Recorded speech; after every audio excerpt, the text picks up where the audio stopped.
नमस्ते। थर्ड आई में आपका स्वागत है। तो थोड़ी बिहार पे बात कर लीजिए, और बिहार पे बात करना इसलिए ज़रूरी है कि ग्राउंड रियलिटी समझना, जो जैसे वास्तविकता से आपको आगाह समझ में आना चाहिए कि ग्राउंड रियलिटी क्या है। हर स्टेट का अपना एक मिजाज होता है। बिहार में जो मैं आपके साथ पहले एक डेटा शेयर करूंगा, एक चार्ट बताऊंगा, और फिर मैं उसको कैसे रीड कर रहा हूं वो बताऊंगा। बिहार में मैंने 1985 से अब तक के किस पार्टी के कितने वोट आए वो शेयर किया है।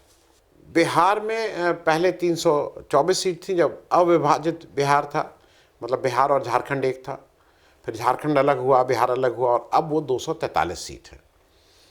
तो पहला का जो 1985 का इलेक्शन मैंने इसलिए लिया है कि वो एक ऐसा इलेक्शन था जहाँ पे कांग्रेस का दबदबा था और कांग्रेस वहाँ पे अपने बलबूते पे सरकार बनाने में कामयाब रही थी।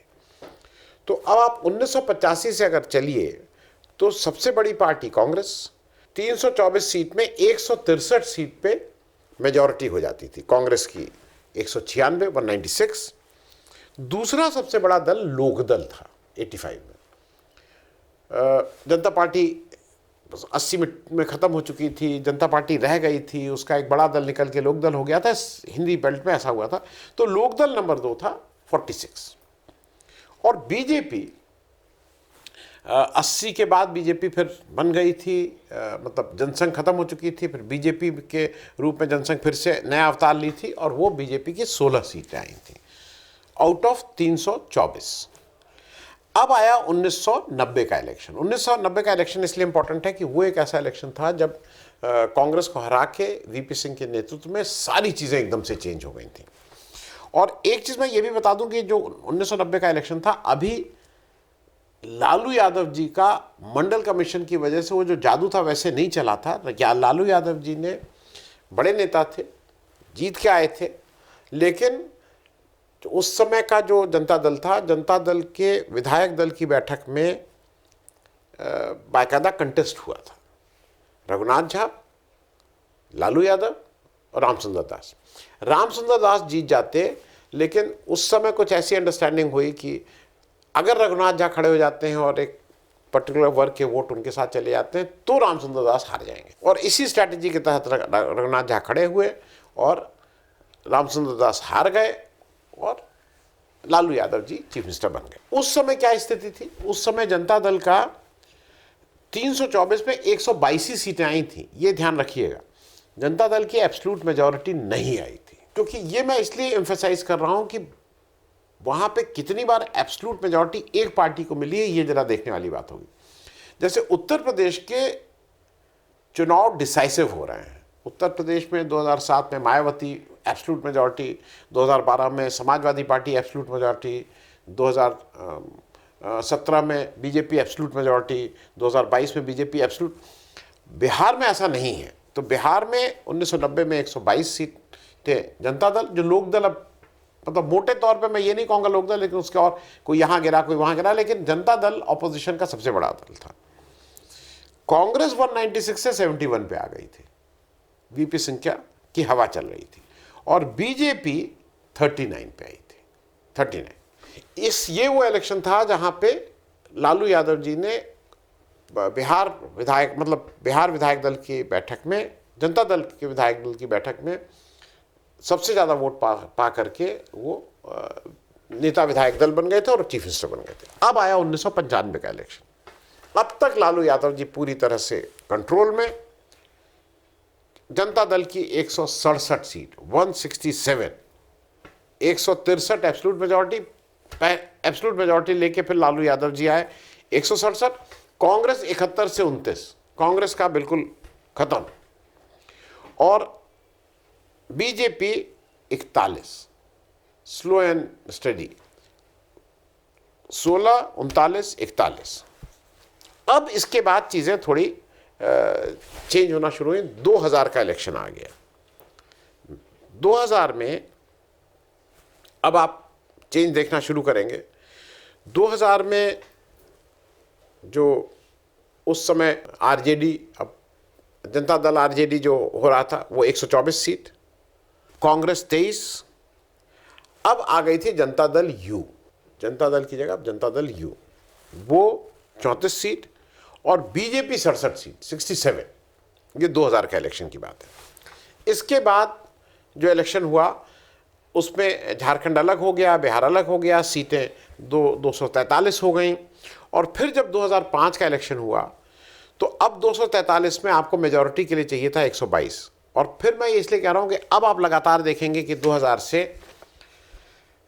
आरजेडी को, मतलब किसी दल को, उसके बाद 2005 में 2 बार इलेक्शन हुए, 2010, 2015, 2020, टोटल अगर करिए तो 5 इलेक्शन हो चुके हैं, किसी एक दल को भी मेजॉरिटी नहीं मिली है। ये आप खुद ही देख लें, मैं उसको रिपीट नहीं कर रहा हूं।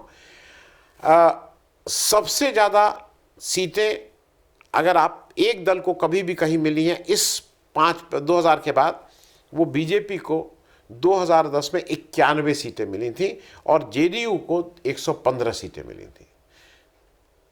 दोनों, मैं ये बात इसलिए कह रहा हूं कि 122 फिर भी जेडीयू को नहीं मिल पाई थी, 115 सीट पर रह गई थी, और बीजेपी 91 सीट। और आरजेडी का अब तक का सबसे बुरा परफॉर्मेंस था जब उसको केवल 22 सीटें मिली थी आउट ऑफ 243, और अब तक का सबसे बुरा परफॉर्मेंस कांग्रेस का भी था, उसको केवल 4 सीटें मिली थी। ये 2010 की बात है जब केंद्र में कांग्रेस की सरकार थी, ये याद रखिएगा, ये सबसे बुरा टाइम था। उसके बाद 2015 का इलेक्शन आता है। 2015 के इलेक्शन में जेडीयू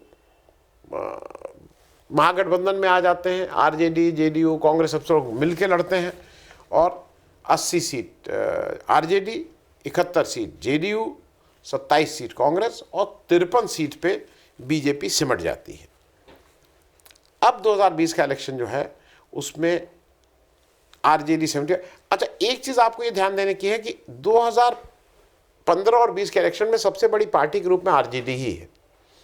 बीजेपी 2015 में तीसरे नंबर की पार्टी, लेकिन 2020 में दूसरे नंबर की, और जेडीयू को उसने ढकेल के 2 से 3 नंबर पे कर दिया है। ये मैं इसलिए इस चीज़ को कर रहा हूँ कि ये समझना ज़रूरी है कि वहाँ किसी की मेजॉरिटी नहीं आई है। तो इस बार का जो इलेक्शन है, मैं इन 4 प्रमुख पार्टियों को लिया हूँ, और भी पार्टीज बहुत हैं, लोग जनशक्ति पार्टी है, माले है, they do very well, but कोई भी ऐसा नहीं कि अपने दम पे वो सरकार बना ले। तो मेरा अभी निश्चित मानना ये है कि चाहे वो नीतीश जी हो, मतलब ऐसा माना जाता है कि भाई अगर जनता दल यू रहेगा तो वो तो नीतीश जी ही बनेंगे, चाहे नीतीश जी हो और चाहे आरजेडी हो, बिना बाहरी सहयोग के अपने आप ये दोनों लोग सरकार बनाने की स्थिति में नहीं है, और बीजेपी भी अपने आप सरकार बनाने की स्थिति में नहीं है। लेकिन बाकी सब जगहों में एक फ़र्क ये है कि जेडीयू में निर्विवाद है कि वो नीतीश कुमार ही बनेंगे।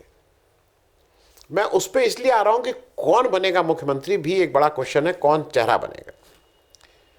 कांग्रेस तो इज अ स्मॉलर प्लेयर, इसलिए वो नहीं है। आरजेडी में करीब करीब तय है कि तेजस्वी यादव वही बनेंगे, बीजेपी में भी नाम तय नहीं है।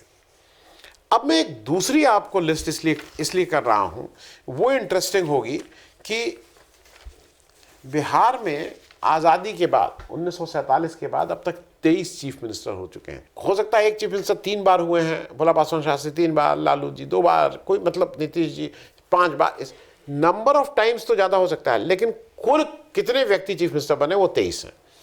आज़ादी से पहले एक व्यक्ति और जो मोहम्मद यूनुस साहब थे, वो 1937 में जब पहली वहाँ पे सरकार बनी तो उसके थे, लेकिन वो आज़ादी से पहले थे।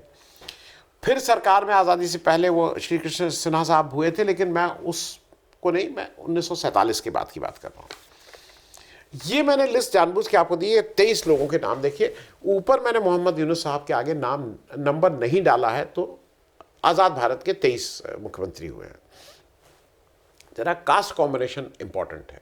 ये मैं क्यों कर रहा हूँ, क्योंकि बिहार में एक कोई भी पार्टी अपने आप नहीं करेगी, पहला फैक्ट ये समझना ज़रूरी है।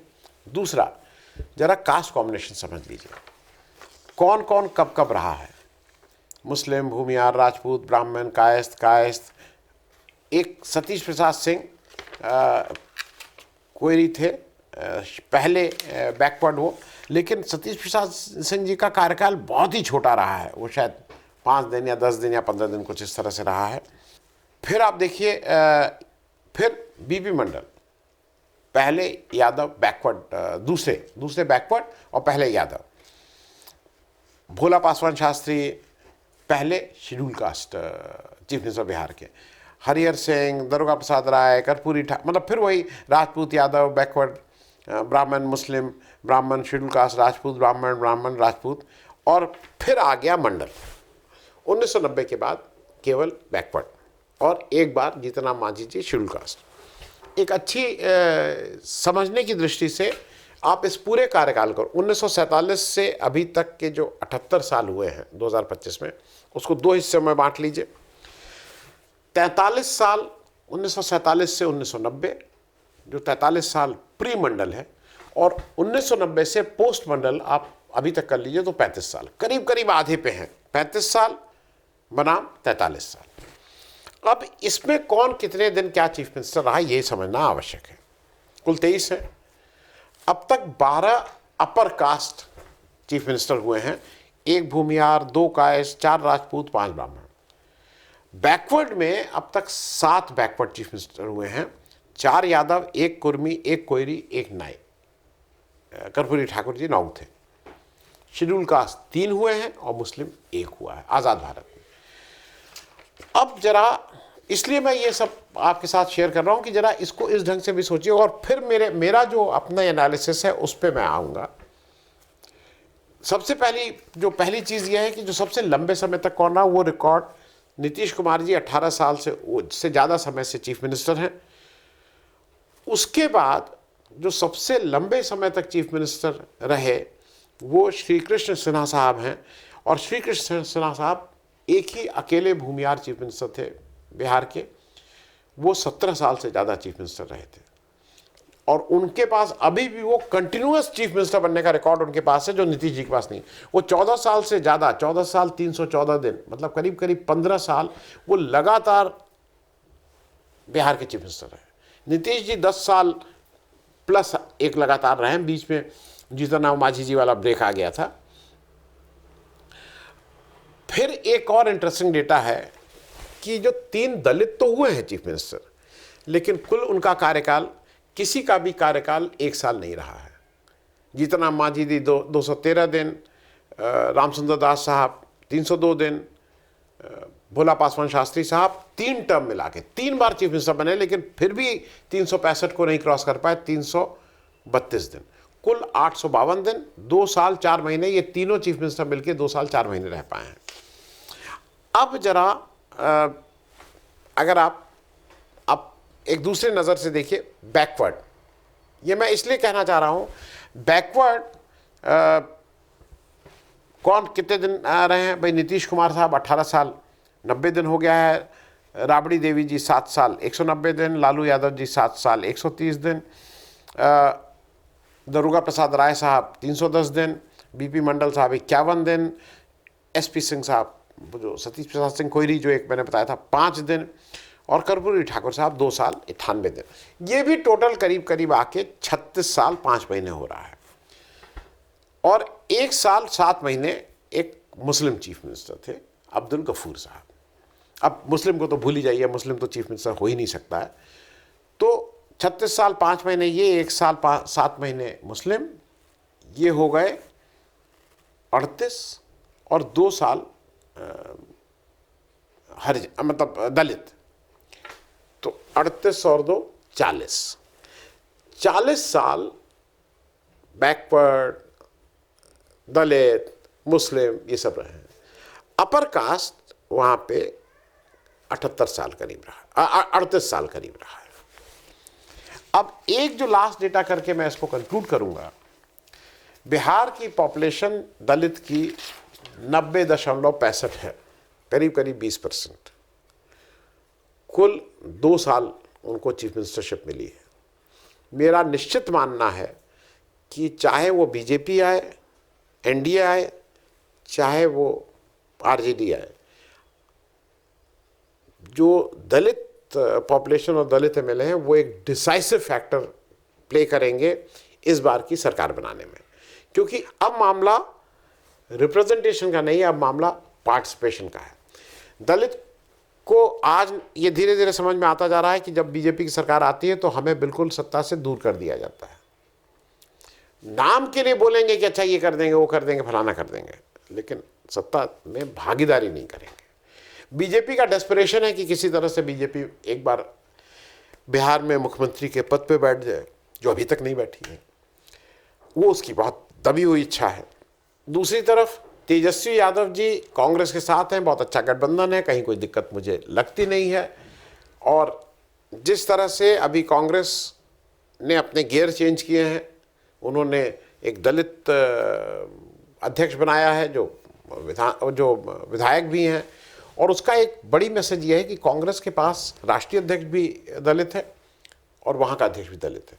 ये भी तय बात है कि कोई कांग्रेस का चीफ मिनिस्टर नहीं बनेगा, लेकिन कांग्रेस एक बड़ा अहम रोल प्ले करेगी। इंडिया गठबंधन जो प्रेजेंट जिसमें है, जिसमें आरजेडी है, माले है, सीपीआई, मतलब ये सब हैं, वीआईपी पार्टी है अब आ गई है, तो इस तरह के उसमें कांग्रेस का एक अहम रोल होगा, और वो अहम रोल मेरे हिसाब से दलित वोट को लेके होगा।